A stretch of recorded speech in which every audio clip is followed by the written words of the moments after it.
Olá, Sara, tudo bem? Vamos dar continuidade ao nosso conteúdo de história? Então, abra seu livro na página 12, Portugueses. O povo brasileiro se constituiu também a partir do processo de colonização portuguesa do território, que antes era habitado apenas pelos povos indígenas. Desse modo, a população brasileira tem, entre outras influências culturais, a desses dois povos, portugueses e indígenas. Então, quer dizer que o povo brasileiro foi constituído, com influência dos portugueses e dos indígenas. Por quê? Porque quando os portugueses chegaram ao Brasil, o Brasil já era habitado pelos índios. Os portugueses chegaram em nossas terras em 1500, então quando eles chegaram aqui em 1500, essas terras já eram habitadas pelos índios. Nesse período, os europeus promoviam uma grande expansão marítima para desbravar os oceanos, encontrar riquezas e novos territórios. O que aconteceu? Os portugueses saíam em grandes expedições, quer dizer, em grandes grupos, em navios, em busca de quê? Pelo oceano, em busca de riquezas e novas terras. E foi aí que em 1500 eles chegaram às terras que hoje correspondem ao Brasil. Além disso, os portugueses e outros povos europeus procuravam descobrir diferentes rotas que os levassem ao comércio das valorizadas especiarias originárias da Índia, no Oriente.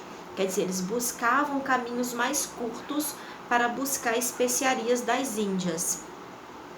As especiarias mais cobiçadas pelos europeus na época da expansão marítima eram...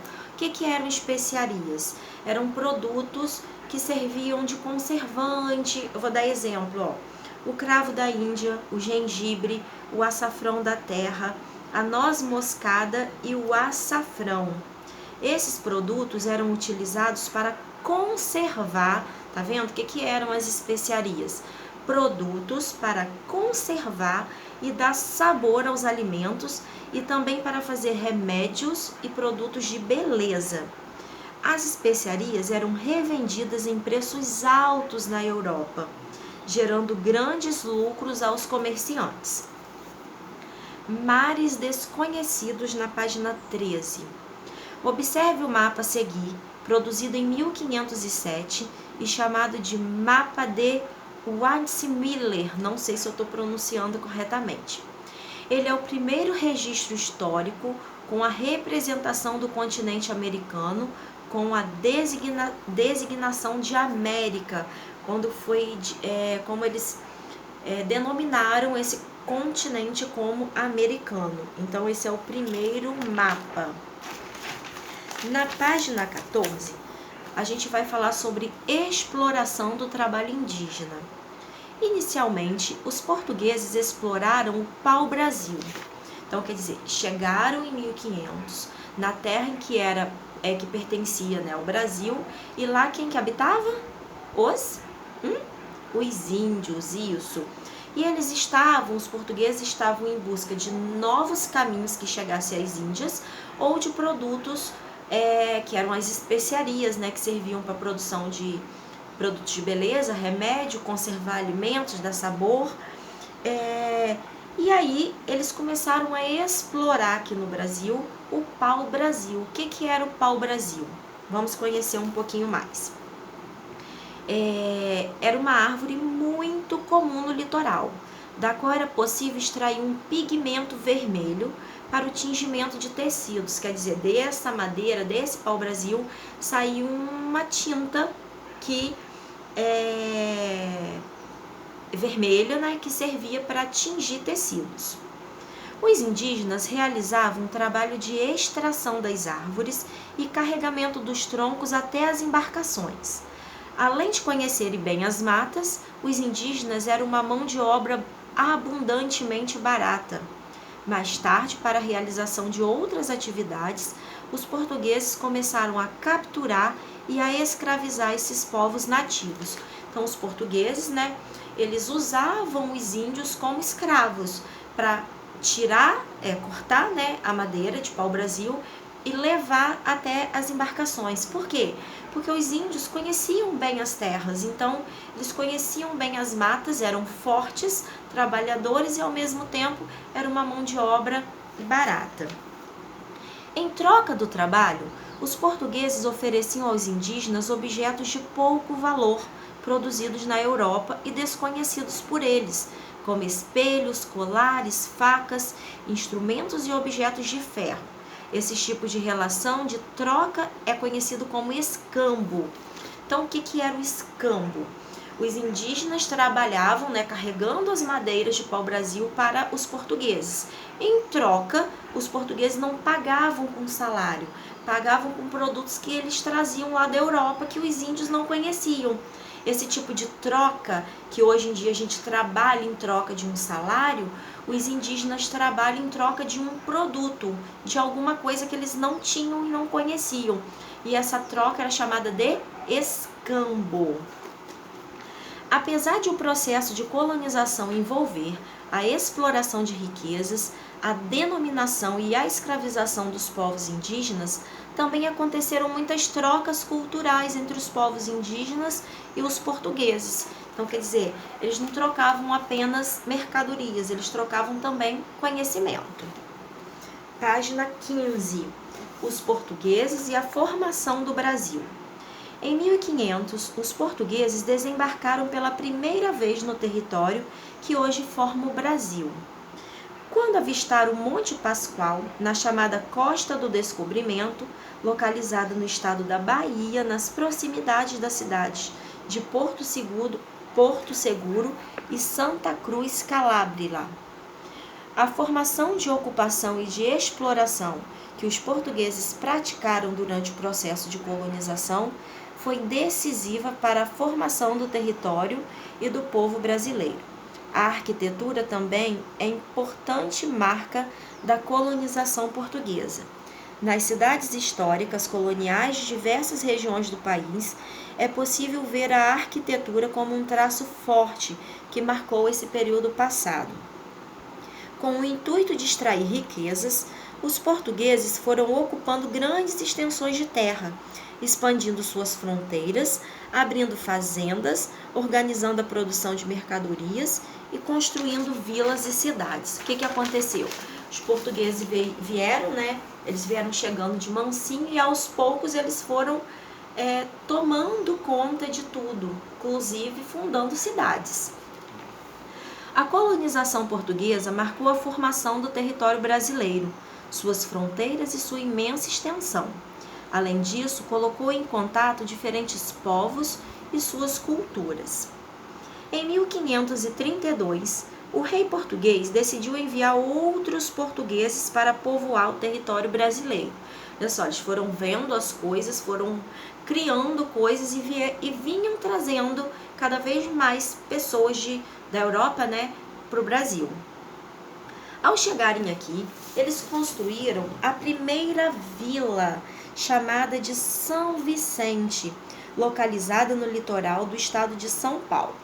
Nessa vila, os portugueses deram início à colonização da atividade econômica mais importante deste período, a plantação da cana-de-açúcar e a produção de açúcar. Quer dizer, eles em 1532 criaram uma vila lá em São Paulo, chamada de Vila de São Vicente. Nessa vila, quem que morava nessa vila? Pessoas que vieram da Europa. E eles começaram a explorar a plantação da cana-de-açúcar e a produção do açúcar. Porque lá na Europa não tinha cana. Isso era um produto típico do Brasil. Então, eles vinham de lá para trabalhar, produzir aqui e para levar de volta para Portugal, para a Europa de forma geral. A atividade açucareira logo se tornou bastante lucrativa e se espalhou pela faixa litorânea. Eu já estou na página 17. Em torno das propriedades onde se produzia o açúcar, foram se formando outras vilas e cidades. Então, quer dizer, a partir do momento que pessoas chegavam, que cultivavam um produto e que esse produto era comercializado, cada vez mais pessoas vinham chegando e assim foram formando várias outras vilas, A primeira cidade fundada no Brasil foi Salvador, em 1549, no atual estado da Bahia. A sua construção foi uma iniciativa de Tomé de Souza, enviado pelo rei de Portugal para instalar aqui o governo geral de colônia. Além de ser a primeira cidade, Salvador também foi a primeira sede do governo português. O mapa a seguir mostra as vilas e as cidades que existiam a partir da instalação do governo geral em 1549. Na página 18, nós vamos falar sobre os povos africanos.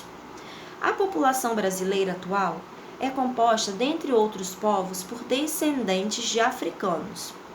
O que você sabe sobre a história da África e sobre as culturas africanas? E aí, você lembra, Sara, de alguma coisa? Você sabe como os povos africanos foram trazidos para o Brasil? Então, a África é um grande continente multicultural, formado por mais de 50 países e por muitos povos. Esse continente é considerado o berço da humanidade, pois ali foi registrado o surgimento dos primeiros antepassados dos humanos. Por ser uma região habitada há muito tempo, abriga muitas histórias, saberes, técnicas e culturas.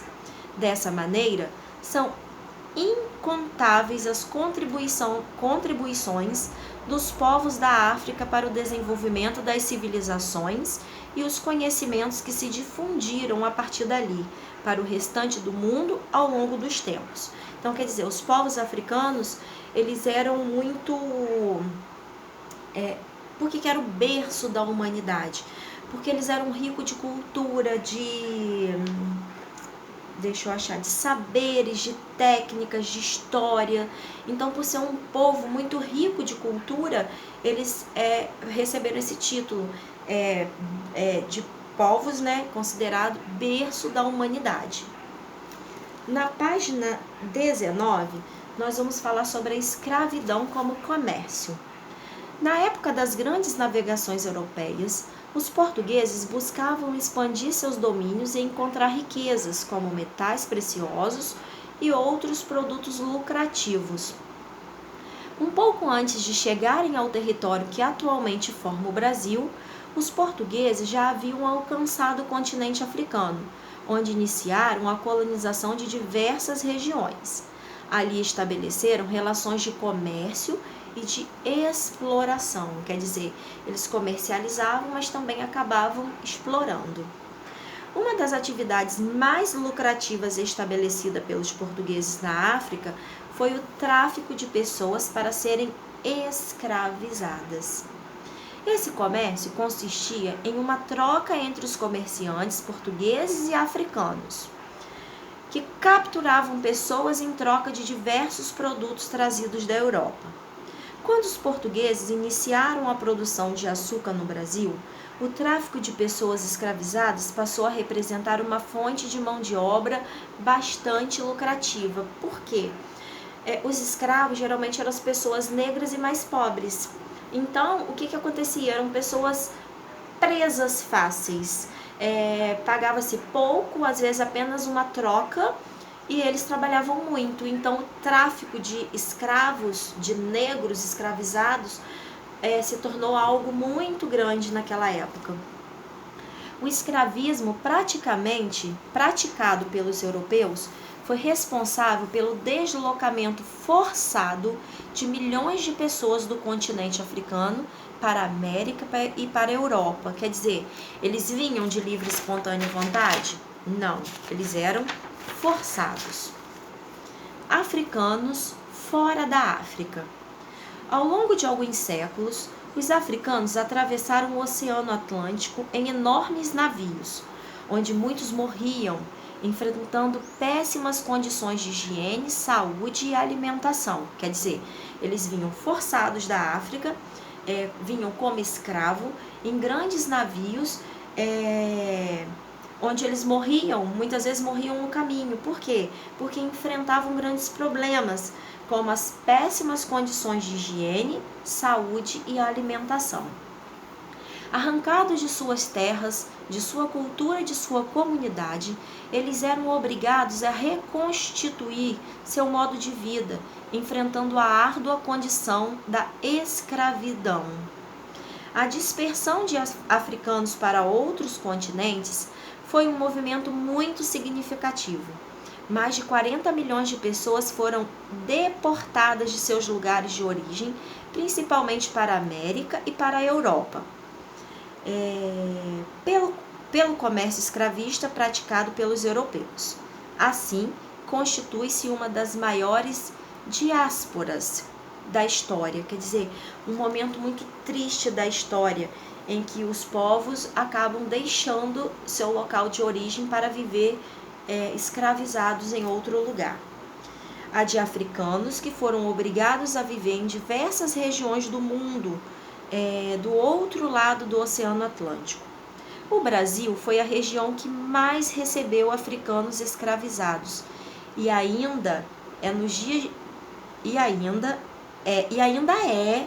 de hoje o país com o maior número de descendentes de africanos no mundo. Quer dizer, ainda hoje o Brasil ainda é o país com o maior número de africanos, descendentes de africanos, não escravizados mais, né? Porque a época da escravidão, graças a Deus, acabou. Na página 21, para a gente encerrar, diversidade de povos africanos. A África é um imenso continente com uma grande diversidade de povos. Antes da chegada dos europeus, cada povo vivia do seu jeito, com diferentes línguas e modos de vida. Alguns povos estavam organizados em pequenos povoados.